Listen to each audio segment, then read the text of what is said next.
আমার যুবক ভাইয়েরা, কারণ আমার চোখের সামনে বাবা মরে গেল, দাদা মরে গেল, আর আমার চুলগুলি যদি এখন কালো আছে, একটা সময় আমার চুলগুলিও সাদা হবে, এতে কোনো সন্দেহ নেই। এই স্টেজে প্যান্ডেলে কত মানুষ বসে আছে দেখেন, দাড়িগুলা সাদা হয়ে গেছে।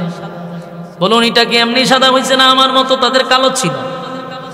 একটা সময় তাদের দাড়িগুলা চুলগুলা কালো ছিল, কিন্তু আস্তে আস্তে সাদা হয়ে গেছে। কেন রে সাদা হয়ে গেল? চামড়াগুলি কেন ডিল হয়ে গেল? চোখের জ্যোতি কেন কমে গেল? শরীরটা কেন দুর্বল হয়ে গেল? এখন কেন লাঠি ছাড়া দাঁড়াইতে পারে না? নিজেরে নিজে প্রশ্ন করলেই তো বুঝবা আমার সময় কমে আসতেছে, আমার ডেট ওভার হয়ে গেছে। নিজেরে নিজে প্রশ্ন করো। যেমন নদীর জোয়ার চিরকাল থাকে না, মানুষের যৌবনও চিরকাল থাকে না, যৌবনেরও বাটা আছে।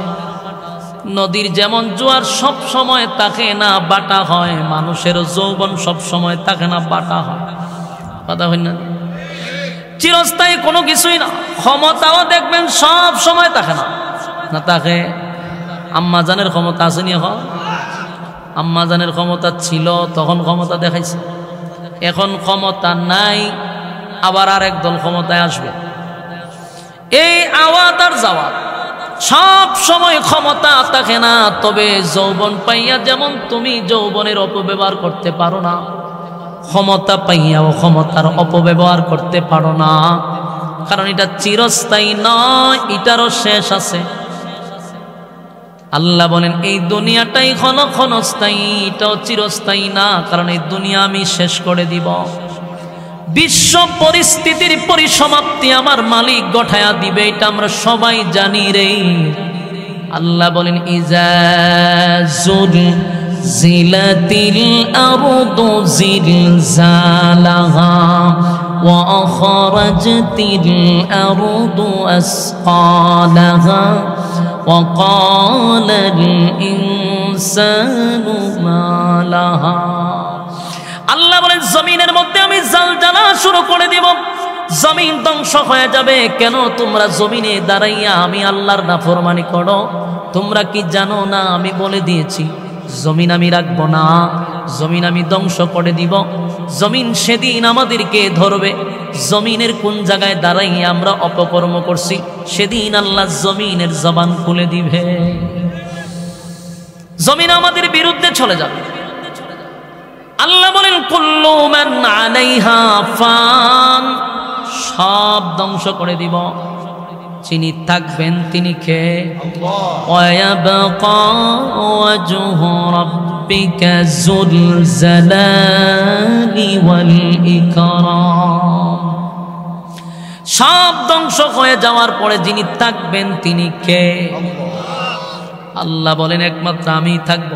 সব কুল শেষ, মানব কুল, জিন, তারপরে যত সৃষ্টি জগৎ আছে সব জায়গা শেষ, বাকি থাকবে ফেরেশতা কুল। আল্লাহ অর্ডার দিবে সমস্ত ফেরেশতাকে ধ্বংস করে দাও, 4 জন ফেরেশতা বাদে সব ফেরেশতাও ধ্বংস হয়ে যাবে। 4 জন, ইসরাফিল, মিকাইল, আজরাইল আর জিবরাইল, 4 জন। আল্লাহ তখন বলবে আজরাইল রে বাকি কে আছে? বলে আল্লাহ সব। তো সম্মানিত শুধু এই কথাগুলি আপনারা ফাঁকে ফাঁকে কয়েকজন যারা মনোযোগ দিয়ে বসেন, আপনারা কথাগুলি একটু ব্রেনে ঢুকান। আল্লাহ রাব্বুল আলামিন আমাদেরকে একেবারে কসম করে বলতেছে যে তোরা ক্ষতিগ্রস্ত। চিন্তা করেন, আল্লাহ কসম করে ভাই আমরা ক্ষতিগ্রস্ত। মনে আমরা যাবো পাশার সুযোগ আসেনি? আমরা আল্লাহ ধমক দিয়া বলতেছে কসম তোরা ক্ষতিগ্রস্ত। এই জায়গার থেকে আমাদের বাঁচার উপায়টা কি? তবে বাঁচার উপায়ও আল্লাহ রাখছে। আমরা একবারে সাইজ করে লাইবার লেগে আল্লাহ বলে নাই, আমরা ভয় দেখাইছে তোরা ক্ষতিগ্রস্ত। তবে যদি বাঁচতে চাস 4 কোয়ালিটি। বলুন বাঁচতে চাইলে কয় কোয়ালিটি? হ্যাঁ, যদি বাঁচতে চান। যেখানে আল্লাহ ঘোষণা করে বলছে তোরা ক্ষতিগ্রস্ত, কিন্তু আল্লাহর মায়া এবং দয়াটা খুব বেশি। এই জন্য সাউন্ড বাড়ান। স্টেজে সাউন্ড নাই, এখনো সাউন্ড হয়েছে না। স্টেজে কোনো সাউন্ড নাই, বক্সে কোনো সাউন্ড পাইতেছেন আপনারা? বক্স বন্ধ, মনিটর বন্ধ করে রাখছে উনি। অনর্থক আনছে না এগুলা। আমি আমার স্টেজে আওয়াজ থাকতো, ফ্যান্ডেলে আওয়াজ থাকতো, বাহিরে আওয়াজ সুন্দর, ভিতরে সুন্দর করেন। আল্লাহ বলেন ওয়াল আসর, সময়ের কসম, ইন্নাল ইনসানা লাফি খুসর। আল্লাহ বলেন নিশ্চয়ই তোমরা ক্ষতিগ্রস্ত। তাহলে বাসার কোয়ালিটি কি? চারটা। ওই চারটার মধ্যে এক নাম্বার কিন্তু আবার ঈমান। বাজে ইগানো আবার আল্লাহ ঈমানের কথাই বলছে, ইল্লাল্লাযীনা আমানু। এক নাম্বার হলো ঈমান, দুই নাম্বার হলো আমিলুস সালিহাত, এখানে দুই নাম্বারের নেকামত। বাঁচতে হলে এক নাম্বার হলো ঈমান, দুই নাম্বার হলো নেকামত। এখানেও কিন্তু আপনাকে ঈমানের কথাই বললো, এখানে কিন্তু আবার নেকামলের কথাও বলছে। তার মানে বাঁচতে যদি চাই তাহলে কিন্তু নেকামল আর ঈমান ছাড়া কোনো সুযোগ নাই। এক নাম্বার হলো ঈমান, দুই নাম্বার হলো নেকামল। তুমি আর আমি যদি বাঁচতে চাই তাহলে কিন্তু নেকামল ছাড়া আর ঈমান ছাড়া কোনো সুযোগ নেই। ইল্লাল্লাযীনা আমানু, এক নাম্বার বান্দা তুমি ঈমান আনতেই হবে। ঈমানের তো ওয়াজ কেন মালিক আমাদেরকে করল? তার মানে ক্যান্সার হইলেও আনসার আছে, কিন্তু ঈমান গেলে কোনো আনসার নেই। কারণ সবচেয়ে বড় দৌলত হলো আমাদের জন্য নিয়ামত হলো ঈমান। ঈমানের ব্যাপারে রব্বে কারীম বারবার বান্দাদেরকে গুরুত্ব দিছে, ঈমান আনো, ঈমান ছাড়া যাবে না। কারণ যারা পরিমাণ ঈমান লইয়া যদি কেউ কবরে যায় তারও আশা আছে জান্নাতের ভিতরে ঢোকার। যদি ঈমানই না থাকে জান্নাতের ঘ্রাণও আমরা কোনোদিন পাবো না। এই জন্য আল্লাহ রাব্বুল আলামিন ঈমানের বিষয়টা বড় গুরুত্ব দিছে। আর আমাদের আলেম উলামারাও ঈমানের ওয়াজি করে। নবী রাসূলগণ বারবার ঈমানের প্রতি আমাদেরকে গুরুত্ব দিছে। কারণ ঈমানই হলো আমাদের একমাত্র সম্বল, যার দ্বারায় কোনোদিন আমরা জান্নাতের একটা আশ্রয় পাব, জান্নাতের ঘ্রাণ পাব। যদি ঈমানই না থাকে তাহলে আর কোনোদিন জান্নাতের ঘ্রাণও পাব না। তাহলে ঈমান যায় কেমনে আমরা অনেকের ধারণাও নাই। সকালবেলা ঘর থেকে ঈমান লইয়া বাহির হইল, বিকালে ঘরে অনেক মানুষ বেঈমান হইয়া ফিরে। কয়েকটা কথার মধ্যে ঈমান নষ্ট করে। ছোট ছোট বিষয় যেগুলো আমরা গুরুত্বই দিই না, অথচ ঈমান চলে যেতেছে। যেগুলারে আমরা কোনো গুনাহই মনে করি না, যে কথাগুলি আমরা অহরহর বলে থাকি। যেমন কারো ছেলে যদি বিদেশ থাকে, গর্ব কইরা কয় আমার ছেলেটা যদি বিদেশ না থাকতো তাহলে আমি না খাইয়া মরতাম। এরকম কথা অনেকেই বলে। আমার ছেলেটা বিদেশ থাকার কারণে খায়া বাচ্চা আছি। অথচ রিজিকের মালিক কে? আল্লাহ। রিজিকের মালিক আল্লাহ, বাঁচায়া রাখার মালিক আল্লাহ। কিন্তু আমরা মনে করি আমাদের রিজিকের মাধ্যম হইল সন্তান। ডাইরেক্ট সন্তানরে রিজিকের মেইন মালিক বানায় বসে থাকে। অনেক সময় এক ব্যক্তি ফার্মেসিতে, আমিও গেছি, আরো 2-3 জন দাঁড়ানো আমার সামনে কইতেছে, খাল খেয়ে যদি আপনি ওষুধ না দিতেন তো বুকের ব্যথা মরি গেলাম। বোঝা যাবো ওষুধ এর বাঁচাইছে। শুকরিয়া আদায় করার দরকার ছিল যে আলহামদুলিল্লাহ আপনার ওষুধ খাওয়ার কারণে আল্লাহ আমার বাঁচাইছে। আল্লাহ শব্দ আনতে রাজি না। এই ছোট ছোট কথার মাধ্যমে আমাদের ঈমানের অনেক দুর্বলতা প্রকাশ পায়। সাবধান। সবচেয়ে বড় নিয়ামত কিন্তু আমাদের মধ্যে হলো ঈমান, এটা ছাড়া যাবে না। আর আল্লাহ বলেন ঈমানের বিনিময়ে আমি তোদেরকে জান্নাত দিব। আল্লাহ রাগান্বিত হইয়া বলে ওয়াল আস, সময়ের কসম, আমি সময়ের কসম করে বললাম বান্দা তোরা ক্ষতিগ্রস্ত। কিন্তু মায়া দয়া মালিকের বেশি হওয়ার কারণে, মায়া দয়া বেশি থাকার কারণে আল্লাহ আমাদেরকে বাঁচার সুযোগ করে দিছে 4টা। 1 নাম্বার যদি ঈমান আনো, 2 নাম্বার যদি নেক আমল করো।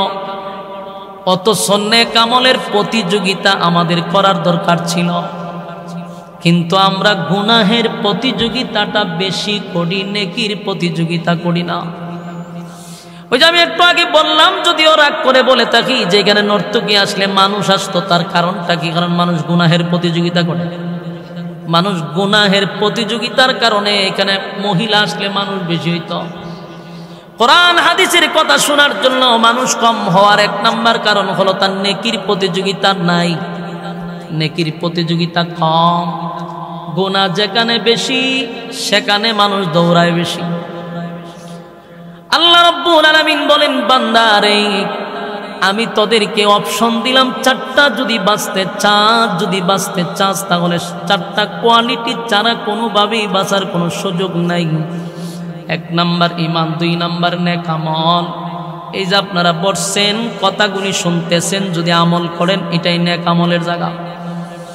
এখানে বৈশা রয়েছেন, যতগুলা কথা শুনতেছেন এবং আয়াতে কারিমা শুনতেছেন, প্রতিটা অক্ষরে অক্ষরে 10টা করে নেকি আপনাদের আমলনামায় আল্লাহ ঢুকায়া দিবে।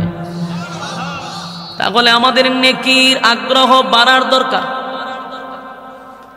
নেকির প্রতিযোগিতা করা দরকার, গুনাহের প্রতিযোগিতার থেকে আমাদের সরে দাঁড়ানো দরকার। আমার যুবক ভাইয়ারা, কারণ দুনিয়া ক্ষণস্থায়ী। ক্ষণস্থায়ী দুনিয়ায় কেন পাঠাইলো? কারণ চিরস্থায়ী জান্নাত দেওয়ার জন্যই আল্লাহ এখানে পাঠাইছে। আর না হয় আদম এবং হাওয়া দুইজনকে, আমাদের আম্মা এবং আব্বাকে আল্লাহ জান্নাতেই রাখতো, আমরা সেখানে জন্মগ্রহণ করলে জান্নাতি আমরা বসবাস করতাম। এই নোংরা পরিবেশে দুনিয়া নামক জাগাত কেন পাঠাইল? আল্লাহ কয় আমার উদ্দেশ্য হলো চিরস্থায়ী জান্নাত দিব, কিন্তু আমি একটা পরীক্ষা নেওয়ার জন্য ক্ষণস্থায়ী দুনিয়ায় পাঠাইছি। এই ক্ষণস্থায়ী দুনিয়ায় যারা পরীক্ষায় ভালো রেজাল্ট করবে, আমি আল্লাহ তাদেরকে চিরস্থায়ী জান্নাত দিব। লাডা যদি সবাইরই জান্নাত দেয় তাহলে এটা ইনসাফ হয় না। ভালো কাজ যারা করছে তাদের জন্য আল্লাহ রাব্বুল আলামিন জান্নাত উপহার দিবে। মন গড়া জিন্দেগি যারা চালাইলো, যেমনে মনে চাই এমনে যারা চললো, তাদের জন্য জান্নাত নয়। যারা লাগাম লাগাইয়া চলাফেরা করছে, দুনিয়ার জমিনে চলতে গিয়ে আমার মালিকের হুকুম রাসূলের তরিকায় জীবন যাপন করছে, তাদের জন্য রব্বে কারীম জান্নাতে চিরস্থায়ী বসবাস করার সুযোগ করে দিছে। আল্লাহ বলেন, আমি চাইলে দুনিয়াতেই শাস্তি দিতে পারি, কারণ মানুষ যে সমস্ত অপকর্মগুলি করে এগুলা আল্লাহর দেখার বাহিরে নয়। প্রত্যেকটা মানুষের সাথে আল্লাহ ফেরেশতা রাখছে। দুনিয়ার মানুষের ব্রেন দিয়া, দুনিয়ার মানুষের মেধা দিয়া যদি প্রযুক্তি তৈরি করে, আমি যে কথা বলি আমার বাচন ভঙ্গি কথা সব রেকর্ড হয়, কথা হয় না? রেকর্ড হয় না? এই কথাগুলি রেকর্ড হয়। পরবর্তীতে যদি আমি অস্বীকার করি না এই কথাগুলি আমি বলি নাই, আমি ধরা পড়ব। কারণ প্রযুক্তির মাধ্যমে এই কথাগুলি রেকর্ড হচ্ছে। তো আল্লাহর দেওয়া মেধা পাইয়া যদি মানুষ প্রযুক্তি দিয়া আপনি আমার বাচন ভঙ্গি কথা রেকর্ড করতে পারে রে, আমার মালিকের কাছে কি সেই প্রযুক্তি নাই? কথা হয় না? আল্লাহ বলেন 24 ঘন্টার জন্য কিরামান কাতিবিন, দুইজন ফেরেশতা তোর কাঁধে রাখছি। রাতের আলোতে, রাতের অন্ধকারে, দিনের আলোতে আমি তোর সব রেকর্ড করে রাখি। বাঁচার সুযোগ নাই। সেদিন যদি আল্লাহর সামনে দাঁড়ায়া বলেন, মালিক এমন কাজ তো আমি করি নাই গো, এমন অপরাধটা তো আমি করি নাই, আল্লাহ ডিসপ্লেতে বড় স্ক্রিনে দেখাইব, দেখ সব রেকর্ড আছে। রাতের অন্ধকারে কোন জায়গায় কোন অপকর্ম করছো সেটাও আমার কাছে ভিডিও আছে। দিনের আলোতে কোন কাম করছো সেটাও আমার কাছে ডকুমেন্টস আছে। বলুন বান্দা কি সেদিন বাঁচার সুযোগ আছে? আল্লাহ বলেন, দুনিয়াতেই মানুষ তুমি তোমার প্রযুক্তি দিয়ে আমি বুঝাই দিলাম যে দুনিয়াতেই তোমার কথা রেকর্ড হয় ভিডিও সহকারে। আল্লাহর দেওয়া মেধা পাইয়া যদি মানুষ এতটুকু করতে পারে, আমার মালিক আমাদের জন্য কত প্রযুক্তি রাখছে। যুবক ভাইরা, আল্লাহ রাব্বুল আলামিন বলেন, তাই আমি তোমাদেরকে বারবার বলি, বান্দারে আমি কিন্তু বিচারক হব, রেজাল্ট কিন্তু আমি দেখব। এই ক্ষণস্থায়ী দুনিয়া চিরস্থায়ী না, এটা অল্প কিছু দিনের জন্য। দেখেন, একটা মানুষ যদি নাস্তিক হয়, যে কোনো ধর্মের হোক, একটা বিষয়ে গিয়ে একমত হয়, এটা হলো মরতে হবে।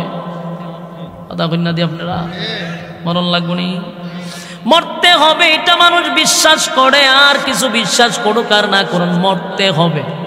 মরণ যে লাগবে এটা আমরা সবাই জানি, মরতে হবে।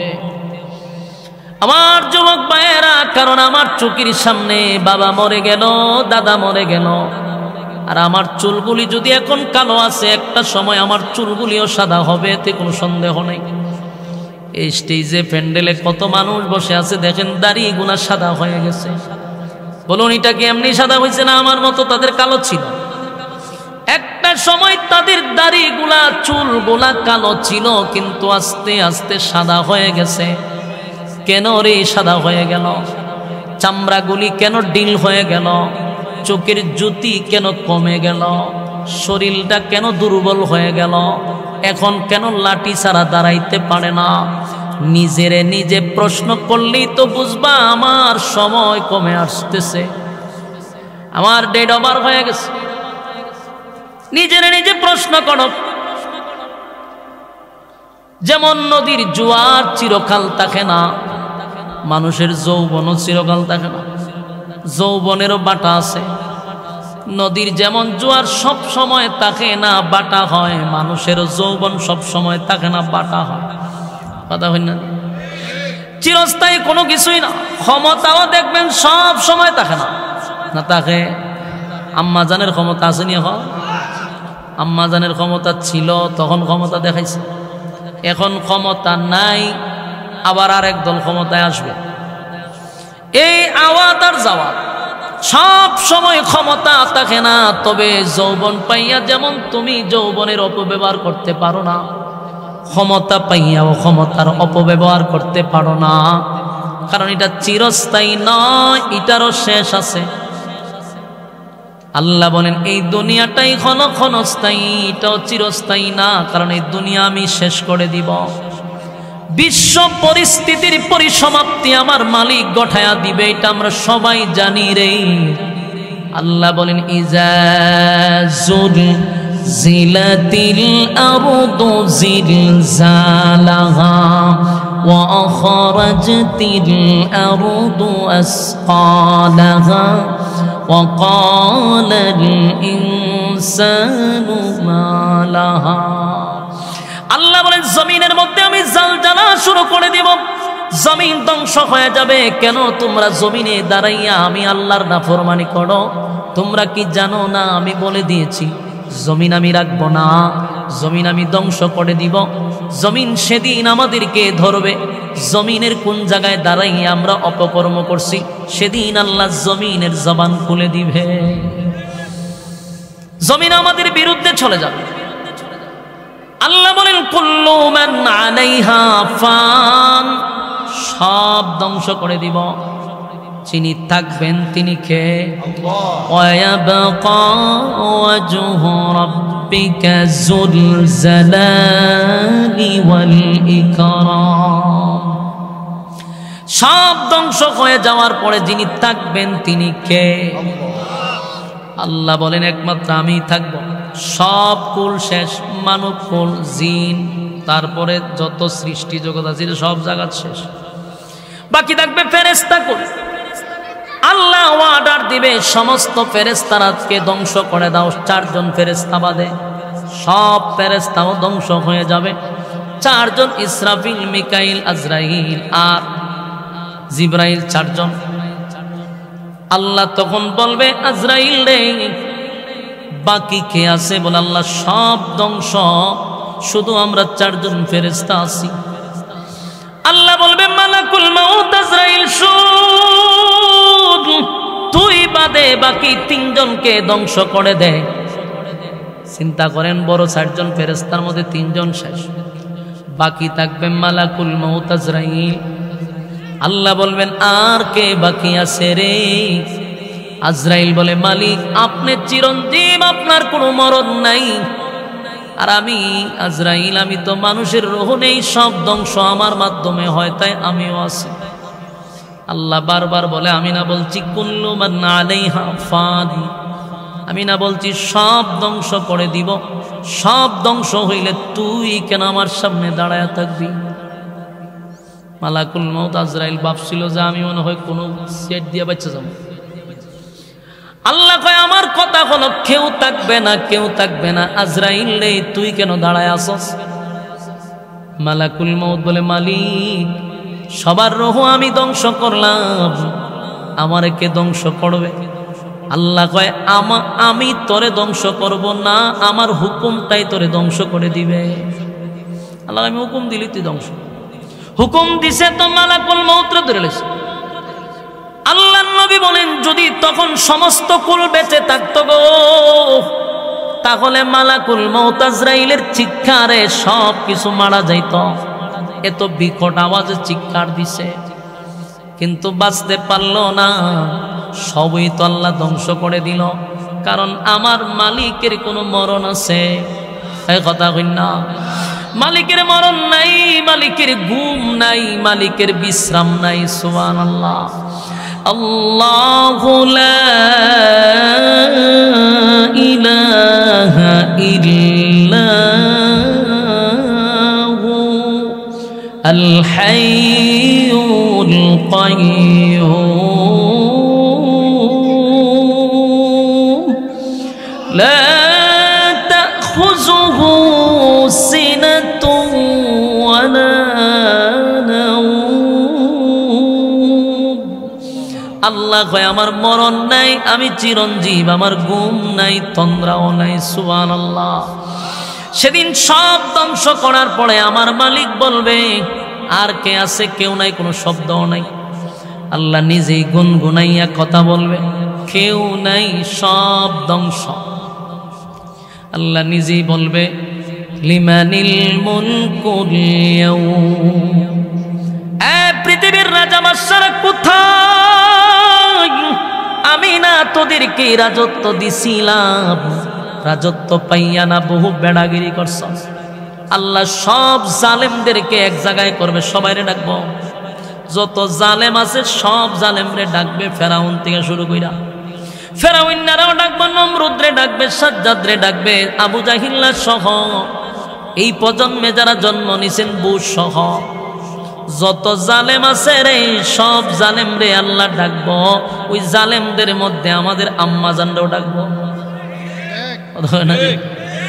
আম্মাজান কিনা মক্কার ইমাম সাহেব আছে, তাহলে কিতা ডাকবো নি?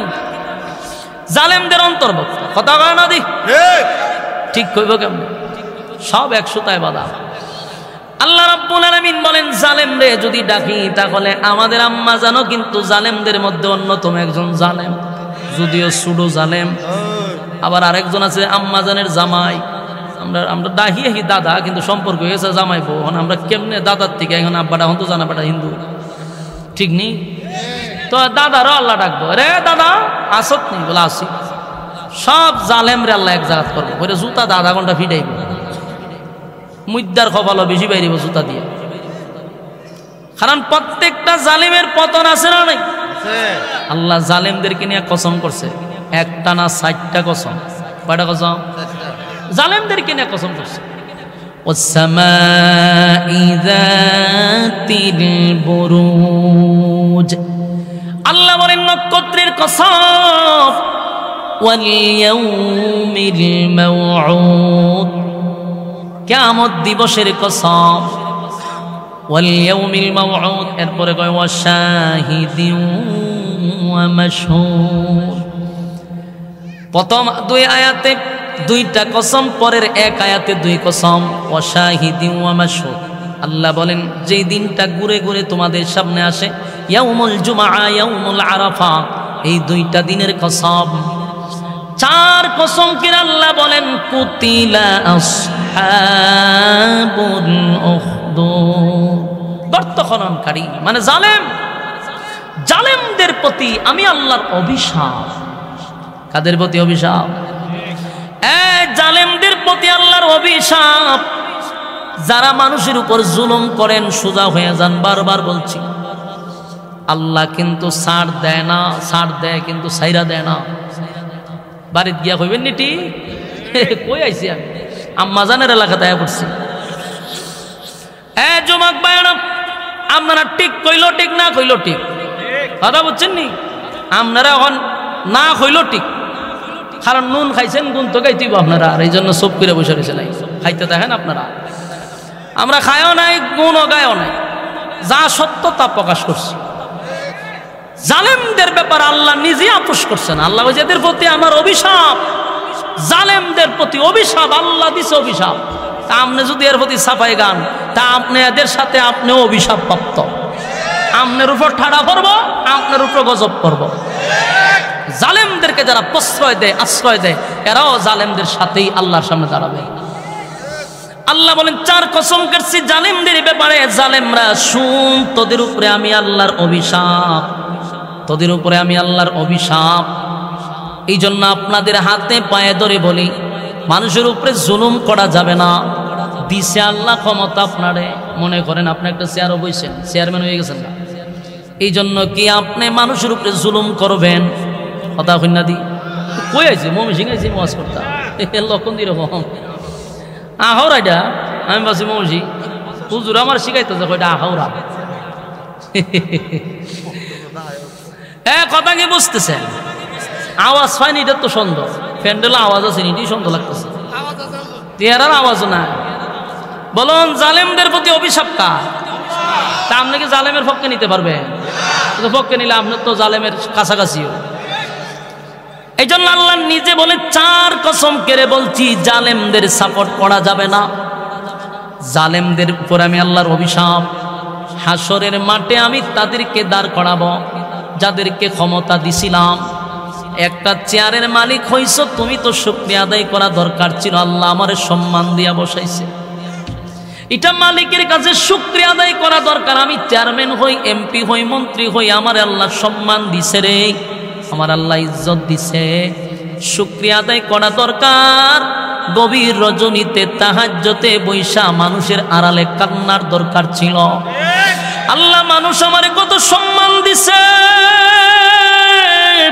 মানুষ আমারে কত ইজ্জত দিছে। আল্লাহ আমার ইজ্জতের চেয়ারে তুমি বসাইছ, সাবধান মালিক, তুমি আমারে বেইজ্জতি কইরো না।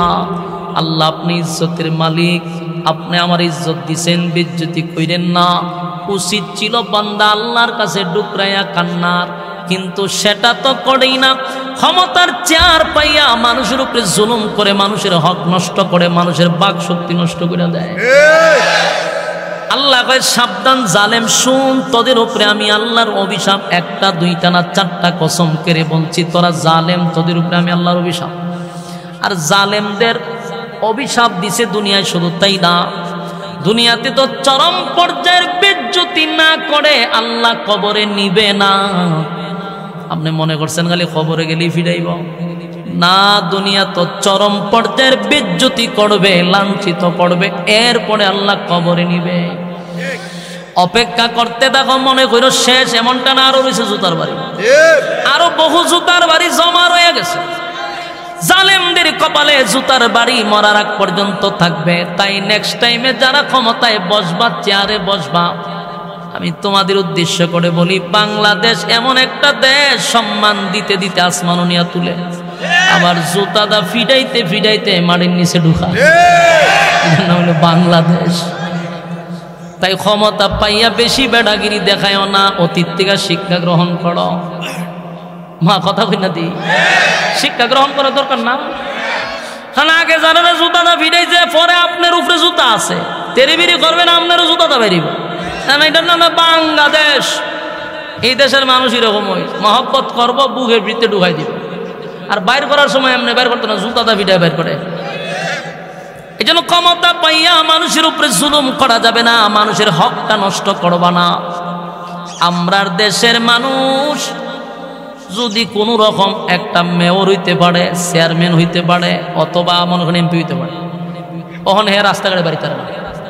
ও কেড়ে বাড়িতে পারে না, ভয় ভিতরে পিছে তাকে গুলি করে দিব, নাহলে আয় আক্রমণ করব। দেখবেন আর 10টা গুন্ডা ফান্ডা লইয়া আটে, আর নাইলে পিছে তো আবার প্রশাসনের গুন্ডা বাহিনী আছে, এরা তো পিস্তল লিয়ে হার রয়েছে। আবার দেখবেন এর কিছু গুন্ডা বাহিনী আছে, সব গুন্ডা বাহিনীর মাঝখানে থাকে, পিছনে যে প্রশাসন থাকে, সব মিলে এবারে রাস্তাতে আড়ন লাগে, কেড়ে নিন, তোর ভিতরে তো বই কেটে। এর 1 নম্বর কারণ হলো মানুষের হক নষ্ট করে বসে রয়েছে। মানুষের হক যারা নষ্ট করে, এরা বুক ফুলাইয়া রাস্তা দিয়ে হাঁটার ক্ষমতা রাখে না। তুমি পাবো কেমনে? তুমি আরেকজনের হক নষ্ট করে তুমি শান্তিতে ঘুমাইবা? শান্তির মারে তো তুমি খবর দিলাইছো। মানুষের হক নষ্ট করে, মানুষের অধিকার নষ্ট করে তুমি বাড়িতে গিয়ে আরামে ঘুমাইবা সোফাতে? না, এটা সম্ভব না। আর যদি তুমি জনগণের হক আদায় করো তাহলে উমরের মতো তুমি মরুভূমির বালিতেও ঘুমাইতে পারবা। খলিফাতুল মুসলিমিন উমরের জীবনী পড়বেন। আমি আরেকটা নসিহত করে যাই, যারা আগামীতে নেতা হবেন, আপনাদের কাছে আমার আজজোর, আপনারা খলিফাতুল মুসলিমিন উমরের জীবনীটা একটু পড়েন। তাহলে আপনি শুধু এখানে বসবেন এমনটা না, ইজ্জতের সাথে, সম্মানের সাথে আপনারা পাবলিকের সাথে চলতে পারবেন। জনগণ আপনাদেরকে সেফটি করবে।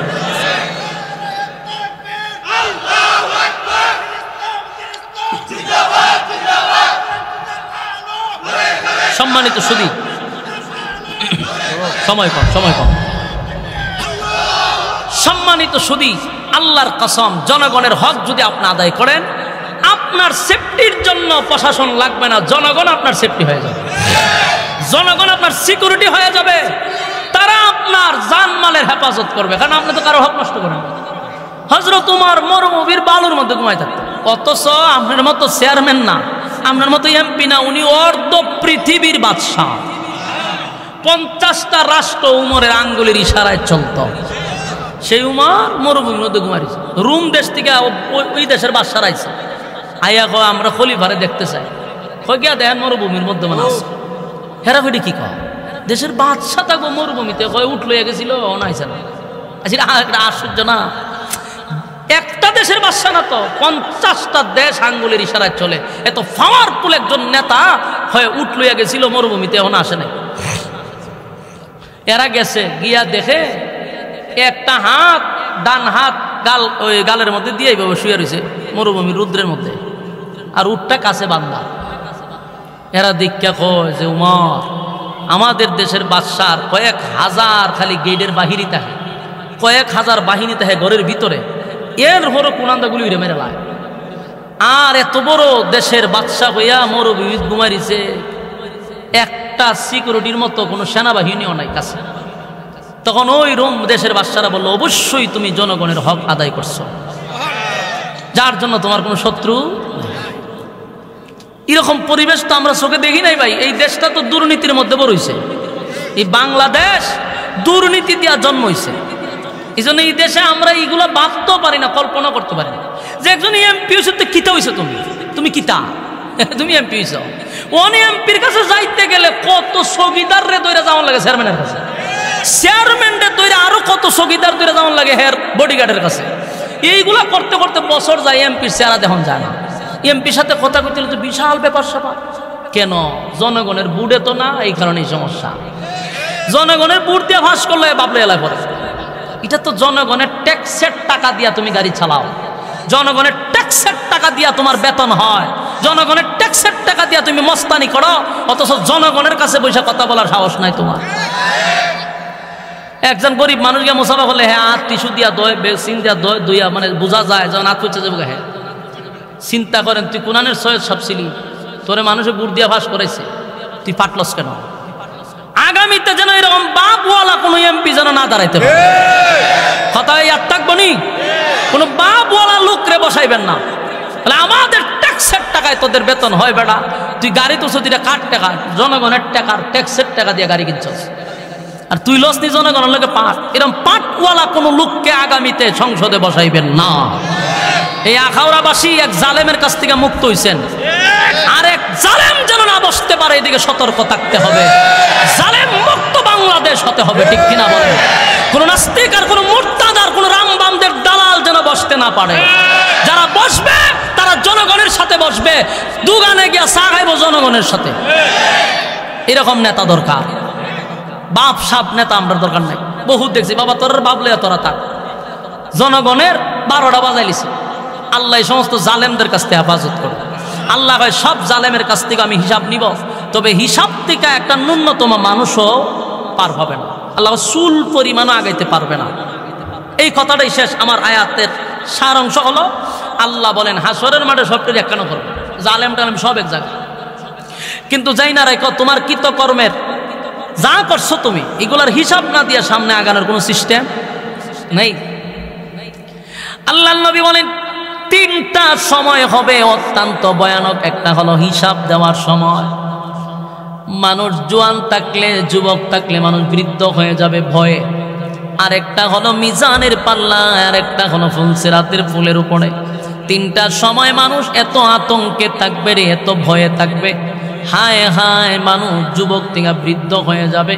যদি আমল নামা বাম হাতে দেওয়া হয় উপায় থাকবে না, উপায় থাকবে না, উপায় থাকবে। বাম হাতে দেওয়া মানে আপনি ইন্না জাহান্নামা কানাত মিরসাদা, নিশ্চয়ই তোমার লেগে জাহান্নামে উৎপাইতে বসে রয়েছে, ধরে নিব তোমার। আল্লাহ বলেন এক জাহান্নামীরা উৎপাইতে বসা আছে খালি হেরার দরবার লেগে।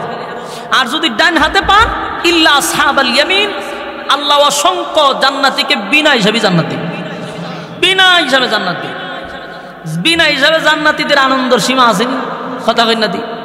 জান্নাতে ঢুকবার আগে আল্লাহ কইবে আর মরতে না, নিশ্চিত থাক, সুবহানাল্লাহ বাড়ি গিয়া। আর বুড়া হইতি না, যুবক বানায়া ঢুকাইব, এই বয়স কোনোদিন 33 হবে না। আর টাটকা যুবক বানায় বাড়ায়, বডি কমপক্ষে 60 হাত লম্বা দিব, সুবহানাল্লাহ বাড়ি গিয়া। এখন যারা চিকন এরা চায় মুড়া হইতো, যারা মুড়া এরা চায় চিকন হইতো, ঠিক নি? কথা কই না দি? মুড়াওয়ালা আরা দিন দৌড়ে, জিগায় দৌড়স করে ভাই স্বাস্থ্য বেশি বেড়ে গেছে, কমাইতে পারতেছে। আর আমি কফালতা ভাই যে আমার স্বাস্থ্য বাড়ে না কেন, আমি যে বাড়াবার লাগে আমি চেষ্টাত আছি, আর হে কমাইবার চেষ্টাত আছে। তাহলে দুনো দলেরই আফসুস রয়ে গেছে, কথা হয় না? আমার আফসুস একটু মুড়া হইতাম, আর হের আফসুস স্বাস্থ্য কমাইতো। তাহলে দুনো দলেরই আফসুস। আল্লাহ ভাই জান্নাতে আফসুস থাকবে না, আদম নবীর মতো 60 হাত লম্বা বডি দিয়ে দিব, যা সুবহান। আর খালা যদি কেউ হয় এর কপাল আরা দিন তাপায়, আয়নার সামনে গিয়ে কপাল তাপায় যে কিরে রে আমি এত খালা হইলাম। সুন্দরী সুন্দর মানুষ এরা সুন্দরের বেচায় কইরম চেহারাটা যদি আমার হইতো, এই যে একটা আফসুস। দোয়া কইরো কোনো মানুষ সুন্দর হইতে পারতো না, কথা কই না দি? দোয়া করে সুন্দর হইলে বেলাল সুন্দর হয়ে গেল, নবীর কাছে থাকতো। খালা মানুষ কি কোনোদিন সুন্দর হয়নি? কথা কই না দি? অহন হয় মাইয়া পান হয়, ওই মাইয়া পান খালা মাইয়া ডি কিতা জানে মাকে মাইকেরি সাদ হয়ে যাবা।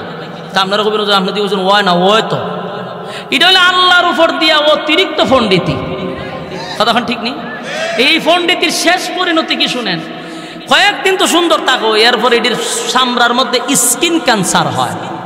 আল্লাহ কয় করছত না আমার উপরে পণ্ডিতিতে নে, মজা শিখ, দেখবেন পরে দিয়ে গালমাল কুত্তায় কামড়াইতে রাখছে, শেষ। কি হয়েছে? Skin cancer. মানে আল্লাহর উপরে পণ্ডিতি করছিস, আল্লাহ বানাইছে কালা, তুই যাস করে সুন্দরীতে। জান্নাতে সব আশা আকাঙ্ক্ষা পুরা করে দিব, সুবহানাল্লাহ। তাহলে এত আশা যে পূর্ণ করবো, শর্ত কি বুঝলা লিছে? ঈমান। শর্ত কি? ইল্লাল্লাযীনা আমানু, এক নাম্বার ঈমান। ঈমান আনতে হবে। কারা কারা ঈমানের উপরে অটল থাকবেন হাত তুলে দেখায় দেন। হ্যাঁ, কারণ্য পার্টি হাত তুলছেন নি? লিল্লাহে তাকবীর, লিল্লাহে তাকবীর। আল্লাহ আমাদেরকে ঈমানের উপরে অটল থাকার তৌফিক দান করুক, আমিন।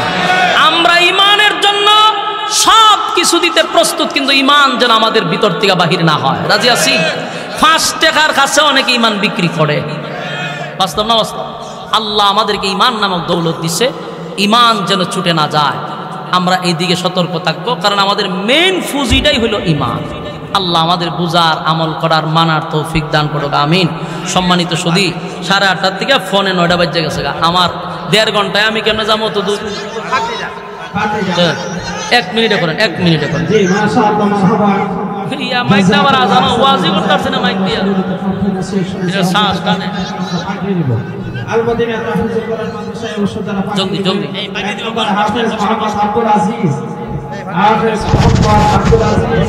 পিতা মোহাম্মদ আব্দুল বাসির মসজিদ, গ্রাম সুলতানপুর, আখাউড়া, জঙ্গলবাড়ি।